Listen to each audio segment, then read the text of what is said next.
2011's Red Riding Hood was 80% good, much better than I thought it would be, as it looked like it was cashing in on the Twilight hullabaloo, and they even had Catherine Hardwicke, who directed the first Twilight movie, to bring that vibe. But it wasn't bad. More of a spooky locked room murder mystery where the entire town is in the locked room instead of a full-blown monster movie. There's very little monster in this monster movie. One brief flash of werewolf around the half-hour mark, then only 2 scenes of the wolf in all its CGI glory, which explains why they show so little of it and focus on the mystery aspect of who the wolf could be. And as far as the mystery story goes, it was okay. It didn't do the thing I hate, where it tries to make you think it was one character and then throw a curveball at you just to say, "We're so smart you didn't see that coming, did you?" I figured out who the wolf was going to be a little less than halfway in, as the clues were a little too obvious, but at the same time, I don't know how you would lay those clues out in a less obvious way while still playing fair with the mystery. Spoilers ahoy! Valerie loses her sister to a wolf at the beginning of the movie. Valerie's mom tells Valerie her sister was actually her half-sister. The other rooster in the henhouse was that guy from Stargate, and his son is engaged to marry Valerie. Weird family dynamic. The men go to the mountains to kill the wolf, and Valerie's soon-to-be father-in-law dies. The church sends Gary Oldman to kill the wolf.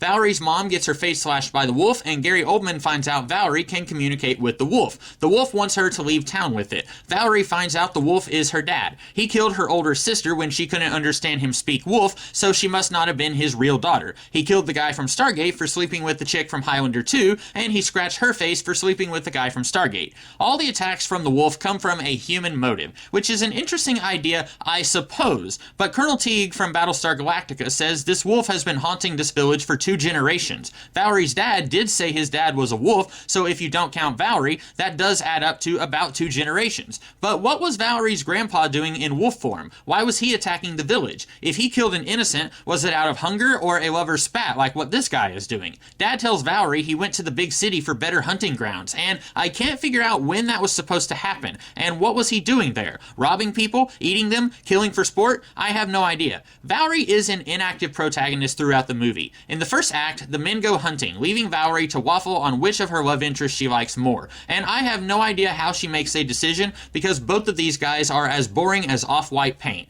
The lumberjack is the bad boy, and the blacksmith is the nice one. Neither of them are good actors, at least not in this movie, and neither character has any depth at all. The bad boy's relationship with Valerie is already solid enough that they're both ready to run away at the beginning of the movie, so we don't get to see any development there. And the nice guy, I like that he's willing to break off his engagement with Valerie when he finds out she loves someone else, but he's not interesting. That's most of Act 1, while people argue about whether the wolf has been killed. Valerie's friend turns on her to save her brother from Gary Oldman, putting Valerie in captivity for most of the second act. Then Valerie somehow gets a premonition her grandma is in danger, where we get an embarrassing fan service "what big teeth you have" moment. Are there Little Red Riding Hood fans who would have cried foul if this hadn't been in the movie? And Valerie doesn't exhibit psychic powers at any other point in the film, so it's really out of place. It's not until the very end Valerie takes action and stabs her dad with the comical silver fingernails severed from Gary Oldman earlier. I get in this ambiguous time period killing werewolves was a man's game, but I thought this movie was going to flip that notion the bird and end with Valerie turning into an awesome Van Helsing type, traveling the world hunting monsters. In the movie, she kills her dad, then we find out her boyfriend got bit. So far, so good. She's gonna grab Gary's hand, get kissy with the bad boy, say "I'm sorry," then stab him, right? No, he gets in a boat and says he can't be around her until he can get this under control. Her other love interest joins the Knights to protect the innocent, and I got a whole lot to say about that. When Gary Oldman comes to town, he tells everyone they killed a regular wolf, and they should listen to him. They don't, and he turns out to be right. He kills one of his own men because he was bit by the wolf.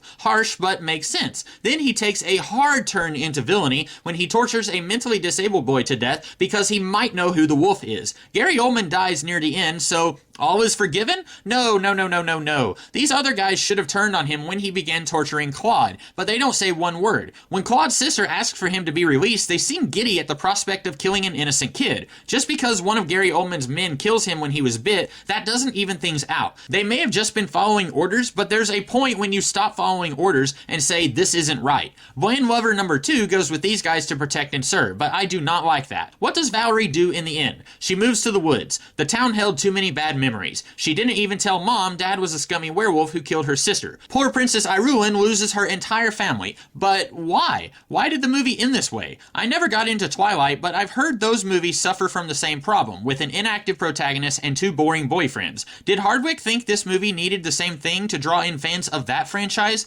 You already showed the steamy scenes that only happen in dreams in a trailer. Shouldn't that be enough to draw everyone in? An inactive protagonist is a boring protagonist. If the events of this movie had been a crucible that turns Valerie from a wallflower who wanted nothing but to get married to her boyfriend, and she was sick of not having a say in her future, and then she toughens up and takes matters into her own hands by the end, that would have been cool. Her lover is a dangerous beast and must be killed, or innocents will die. What the movie shows us is the werewolf was only dangerous because of Dad's personal beef with his victims. But the werewolf's been around for 2 generations. It's this mixed message of the wolf is dangerous and maybe it's just that one wolf who is bad. I wish they had gone for the more generic all wolves are bad thing you usually see in werewolf stories. Then your protagonist would be able to have a transformation by the end of the movie. She tragically kills her lover, she leaves town because they would hang her if they found out she was the daughter of the wolf. Then we get a quick scene somewhere. Some ghoulie is about to kill someone. She comes out and says, "You're terminated, bloodsucker." If you were trying to cash in on the Twilight gravy train, this would be your way to get sequels out of this IP. You probably thought you had a sweet romance here, but that was the least compelling part of the movie. Kill this guy and become the Ellen Ripley of monster movies, girl. Even if you didn't get a sequel, at least you would have a better movie here. That's it for today. Next week, some other spooky thing. See you then.